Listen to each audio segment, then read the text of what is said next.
guys, ako'y na naman nagbabalik at ipapanood ko naman sa inyo kung paano nagsimula ang Honda. Sinong tao nasa likod nito at bakit walang taxi ang Honda. So ito panoorin nyo. Bagamat hindi ako maalam pagdating sa mga sasakyan, ay kilala ko naman yung mga sikat na brand gaya ng Toyota, Mitsubishi, Ford at Nissan. Siyempre, andyan din yung brand na Honda na hindi lang kilala pagdating sa mga sasakyan kundi nangunguna rin pagdating sa mga motorsiklo. At dahil napaisip din ako sa comment ninyo kung bakit walang taxi na Honda dito sa Pilipinas, kaya yan ang pag-uusapan natin sa video na to mga kasangkay. Aalamin natin ang makulay na kasaysayan ng Honda at kung bakit nga ba wala tayong nakikitang taxi na Honda dito sa atin. Pero bago tayo magsimula ay iniimbitahan kitang mag-subscribe kung bago ka lang sa aking channel at mahilig ka sa mga ganitong content. Pakiclick na rin ang bell icon para lagi kang updated kapag nag-upload ako ng mga bago kong video.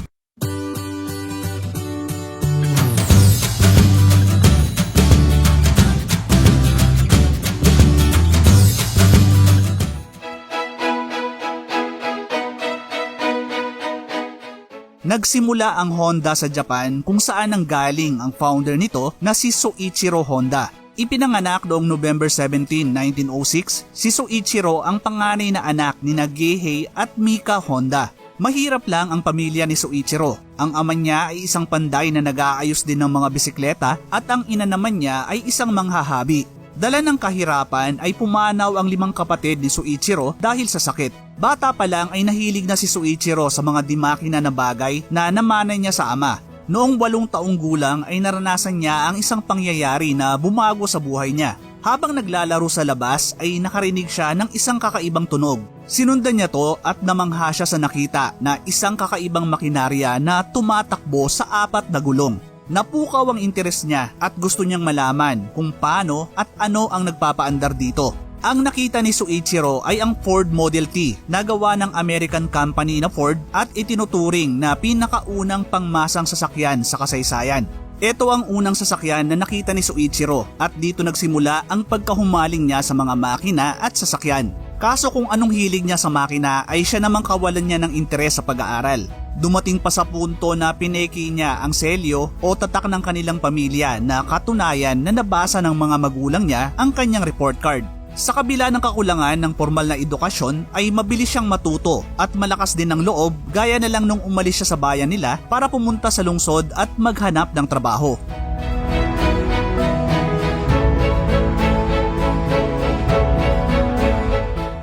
Noong 1922 ay nabasa ni Soichiro ang isang magazine ad ng sikat na talyer sa Japan na Art Shokai. Naging interesado siya sa talyer kaya nagbakasakali siya at sumulat kung may pwede ba siyang pasukan na trabaho rito. At laking gulat niya nang makakuha ng sagot mula sa kumpanya. Kaya sa edad na 15 ay huminto na si Soichiro sa pag-aaral at nagdesisyon na pumunta sa Tokyo para ituloy ang kanyang pangarap na maging isang mekaniko.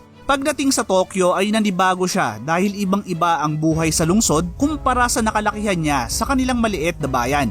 At hindi gaya ng inaasahan niya na maging apprentice ng mekaniko ay ibang trabaho ang ibinigay sa kanya ng may-ari ng Art Shokai na si Yuzo Sakakibara. Ginawa kasi siyang tagapag-alaga ng anak nito. Sa loob ng ilang buwan ay nagtrabaho siya bilang tagapag-alaga na laging may karga na sanggol sa likod. Ang kahihiyan na umuwing bigo ang pumigil sa kanya na bumalik sa kanilang bayan. Pero sa kabutihang palad ay unti-unting lumakas at dumami ang mga nagpapaayos sa Art Shokai. Kaya di nagtagal ay pinasok na rin siya ni Sakakibara sa talyer at tinuruan bilang apprentice. Nung simula ay mga simpleng trabaho lang ang ibinibigay kay Soichiro hanggang sa unti-unti siyang nakitaan ng galing sa pagmimekaniko. Dahil sa talento at dedikasyon niya sa trabaho ay nakuha niya ang tiwala ni Sakakibara na hindi lang siya tinuruan kung paano maging mahusay na mekaniko kundi pati na rin sa pagpapatakbo ng negosyo.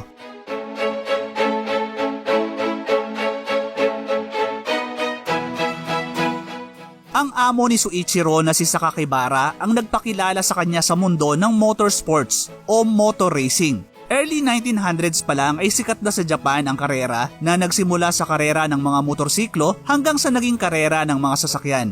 Noong 1923 nagsimulang gumawa ng racing car si Sakakibara sa tulong ng kapatid niya at ng ilang apprentice kasama si Soichiro. Ang unang race car na ginawa ng team ni Sakakibara ay ang Art Daimler na sinalpakan ng second-hand na makina ng Daimler. Sa Art Daimler ay maraming natutunan si Soichiro lalo na sa paggawa ng mga spare parts.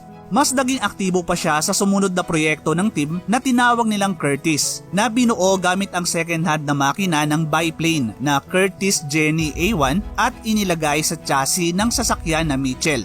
Noong November 23, 1924 ay isinali at nanalo ang Curtis sa una nitong karera sa ika-5 Japan Automobile Competition.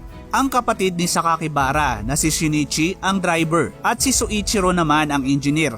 Matapos ang karanasan na to ay lalo pang nahumaling ang 17 taong gulang na si Soichiro sa motorsports. Sa edad na 20 ay pinatawag si Soichiro para sa military service. Pero dahil na-diagnose siya na colorblind ay nakaiwas siya rito at nanatili na lang sa pagtatrabaho sa talyer. Sa mga sumunod na taon ay nagpatuloy pa ang paggaling ni Soichiro na noon ay tinuturing na isang henyong mekaniko. At noon ngang April 1928 ay natapos niya ang kanyang apprenticeship at pinayagang magbukas ng branch ng Art Shokai sa lungsod ng Hamamatsu. Siya lang ang tanging trainee na binigyan ng ganitong pagkakataon dahil nakuha niya ng lubos ang tiwala at paghanga ni Sakakibara. Dahil sa husay niya bilang mekaniko at negosyante ay napalago niya ang Hamamatsu branch na nagsimula lang sa isang empleyado hanggang sa magkaroon ng mahigit 30 empleyado. Tinulungan din siya ng asawa niya na si Sachi na patakbuhin ang negosyo. Gayunpaman ay lubhang mapanganib ang naging libangan ni Soichiro na motorsports. Noong 1936 ay naaksidente siya habang nasa karera na muntik niya ng ikasawi. Bagamat hindi siya napuruhan ay nagtamo naman ng matinding injury ang kanyang kapatid at ang kasamang mekaniko. Bagamat sumali pa rin siya sa isa pang karera matapos yon ay nakumbinsi siya ng kanyang ama at asawa na tuluyan ng itigil ang pagsali sa motorsports.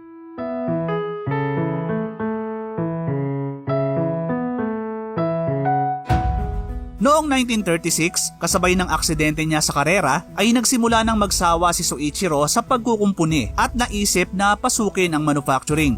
Plano niya sanang gawing hiwalay na kumpanya ang Hamamatsu branch na gagawa ng mga piston rings. Pero hindi siya pinayagan ng mga investor dahil maganda naman ang kinikita ng talyer. Hindi siya sumuko at sa tulong ng kaibigan na si Shichiro Kato ay itinatag nila ang Tokai Seiki Heavy Industry at sinimulan niya rin ang Art Piston Ring Research Center. Ilang taong pinag-aralan ni Soichiro ang paggawa ng piston ring. Pinagsabay niya ang pagtatrabaho sa Art Shokai sa umaga at ang pagdevelop ng piston ring sa gabi. Nag-enroll din siya sa mga universidad para mas madagdagan pa ang kaalaman lalo na sa pagpapanday ng mga metal. At nang nagtagumpay na siyang makagawa ng piston ring ay iniwan niya na ang Art Shokai at nag-focus sa sarili niyang kumpanya na Tokai Seiki. Sa patuloy na paganda ng mga ginagawang piston ring ni Soichiro ay nakuha niya ang mga kontrata na mag-supply sa mga kumpanya gaya ng Toyota at Nakajima Aircraft. Nung kalakasan ng kumpanya ay umabot ng 2,000 ang tauhan nito. Pero nung kasagsagan ng gyera noong 1941 ay isinailalim sa gobyerno ng Japan ang Tokai Seiki. Nabawasan din ang empleyado ng kumpanya dahil karamihan ng mga kalalakihan nun ay pinatawag para sa military service. Sa kabila nito ay ginawa pa rin ni Soichiro ang lahat ng paraan para patuloy na mapatakbo ang kanyang kumpanya. Pero sa kasamaang palad ay hindi nakaligtas ang pabrika nang magsimula na ang matitinding airstrike ng mga Amerikano. Nasira ang lungsod ng Hamamatsu kasama na ang pabrika ng Tokai Seiki. Lalo pa tong nawasak nang tumama ang Nankai earthquake noong 1945. Halos walang natira kay Soichiro matapos ang mga nangyaring sakuna. Ibinenta niya ang natira pa sa kumpanya niya sa Toyota para sa halagang 450,000 yen at nagdesisyon na magpahinga muna habang nag-iisip ng mga susunod niyang gagawin.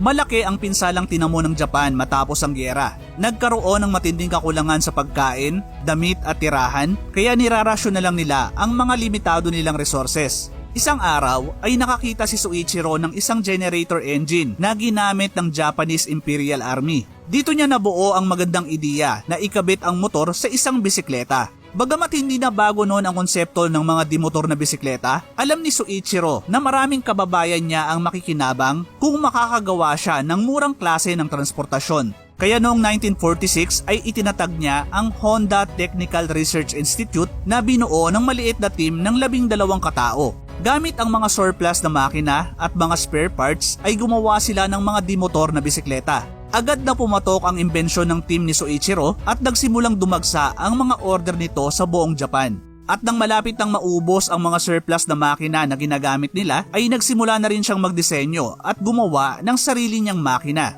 Noong 1947 ay nagawa ang unang produkto na may tatak na Honda, ang Honda A-Type engine. Makalipas ang isang taon noong 1948 ay itinatag na ni Soichiro ang Honda Motor Company na ang pangunahing layunin ay makagawa ng mga motorsiklo para sa mga manggagawang Hapon.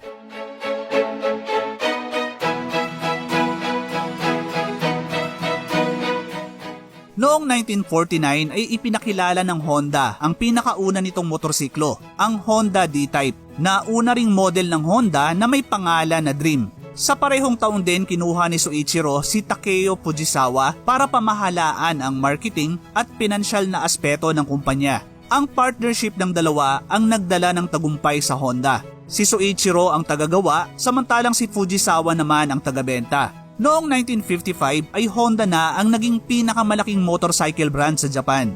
Bagamat malaking tagumpay para sa Honda ang D-Type ay masyado tong mabigat at malaki kaya hindi to masyadong popular sa mga bumibili ng motor. Gumugol ng 3 taon si Soichiro para mabuo ang isang magaan at mas mahusay na motorsiklo. At noong 1958 ay ipinakilala ang motorsiklo na bumago sa takbo ng kasaysayan ng Honda, ang Super Cub. Agad na pumatok ang Super Cub na naging bestseller sa Japan at nanalo pa ng Emperor's Prize. Ito rin ang naging pundasyon ng kumpanya para sa kanilang global expansion. Hindi lang sa Japan sumikat ang Super Cub dahil nakarating din to sa United States kung saan tinalo pa nito ang mga American brand na Triumph at Harley Davidson. Sa katunayan nga, sa sobrang tagumpay ng Super Cub ay ito ang naging pinakamabentang motorsiklo sa kasaysayan na umabot na ng mahigit 100 milyong unit ang naibenta. Pero hindi na kontento si Soichiro sa tagumpay niya sa mga motorsiklo. Noong 1960s ay pinasok na rin ng Honda ang paggawa ng mga sasakyan nang inilabas nila ang T360 mini truck noong 1963. Noong 1964 ay pinasok din ng kumpanya ang motor racing kung saan nanalo ang ginawa nilang Honda R8272 sa Mexican Grand Prix. Ito ang pinakaunang sasakyang Hapon na nanalo sa Formula 1. At mula nga noon ay hindi na lang nakilala ang Honda sa mga motorsiklo kundi pati na rin sa mga sasakyan. Noong 1972 ay inilabas ang sikat na Honda Civic na naging isa sa pinakamabentang sasakyan sa buong mundo na mahigit 28 milyong unit na ang naibenta. Noong 1976 ay ipinakilala naman ang Honda Accord na noong 1989 ay naging pinakaunang imported na brand ng sasakyan na naging bestseller sa United States. Noong 1995 ay ipinakilala ng Honda ang CR-V o Compact Recreational Vehicle na naging pinakasikat at pinakamabentang SUV ng brand. At bagamat hindi sila ang pinakamalaking tagagawa ng sasakyan ngayon, Honda pa rin ang hari pagdating sa mga motorsiklo.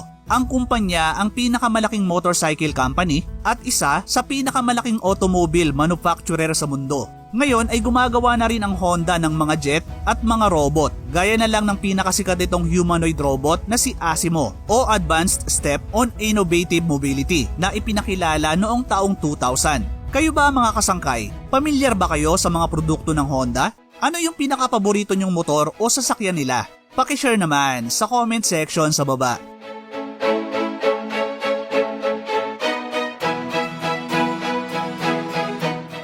Kung madalas kayong sumakay ng mga taxi at pamilyar din sa mga brandang sasakyan, marahil ay naitanong nyo na rin kung bakit wala kayong nakikitang Honda na taxi sa lansangan. Ayon sa mga nabasa ko ay ginagawa naman daw na taxi ang mga sasakyan ng Honda sa ibang bansa. Pero bakit nga ba hindi ginagawang taxi ang Honda dito sa Pilipinas? Marami kang makikitang sagot sa internet sa tanong na to. Ayon sa iba ay mahal daw kasi ang mga sasakyan ng Honda kaya sayang kung gagawin lang na taxi. Kaya mas pinipili ng mga operator ang mga mas murang unit na subok na ang tibay at matipid sa gasolina gaya ng mga sasakyan ng Toyota at Mitsubishi.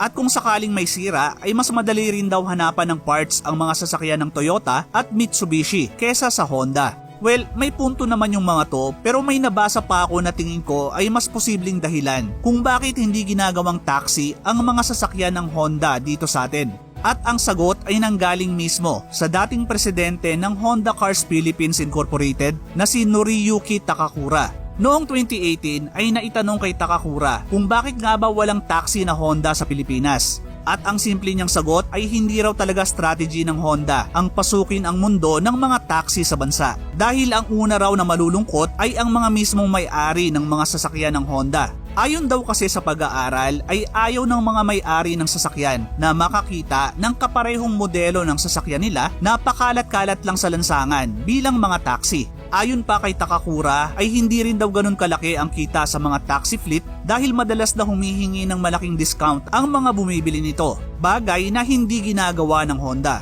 Makakaapekto rin daw sa resale value ng sasakyan kung sakaling gagamitin tong pang taxi na hindi ikakatuwa ng mga customer nila. Tapos andyan din yung matagal ng usap-usapan na meron daw nakalagay na clause na not for taxi use sa delivery receipt ng Honda na tila nakumpirma ng inanunsyo ng Honda Makati na pinapayagan na ang mga sasakyan ng Honda na gamitin para sa mga transport network companies gaya ng Grab.